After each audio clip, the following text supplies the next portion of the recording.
Sun டிவியில் பட்டையை கிளப்பி வரும் எதிர்நீச்சல் சீரியலை பிரபல இயக்குனர் திருசெல்வம் இயக்கி வருகிறார்.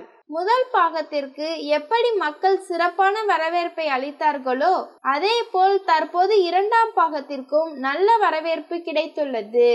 எதிர்நீச்சல் தொடர்கிறது சீரியலை இயக்குவது மட்டுமின்றி அதேபோல் ஒரு முக்கிய கதாபாத்திரத்திலும் நடித்து வருகிறார் திருசெல்வம். இவர் கடந்த 2002ஆம் ஆண்டு சன் தொலைக்காட்சியில் ஒளிபரப்பாகி வந்த மெட்டி ஒலி சீரியலில் இணை இயக்குனராக பணிபுரிந்துள்ளார். இதன் பின் தேவயானி நடித்த கோலங்கள் சீரியல் மூலம் இயக்குனராக சின்ன திரையில் அறிமுகமானார். முதல் சீரியலே மிக பெரிய வெற்றியை இவருக்கு தேடி தந்தது. இதன் பின் மாதவி, பொக்கிசம், சித்திரம் பேசுதடி, கைராசி என மக்கள் மனதை தொடும் வகையில் பல சீரியல்களை இயக்கினார். இயக்குனர் திருசெல்வத்தின் மனைவி பெயர் பாரதி. அவர் ஒரு சிவில் இன்ஜினியர் ஆவார். இயக்குனர் திருசெல்வம் பெரிதாக தனது மனைவியுடன் பொது விழாவில் கலந்து கொள்வதை நம்மால் பார்த்திருக்க முடியாது.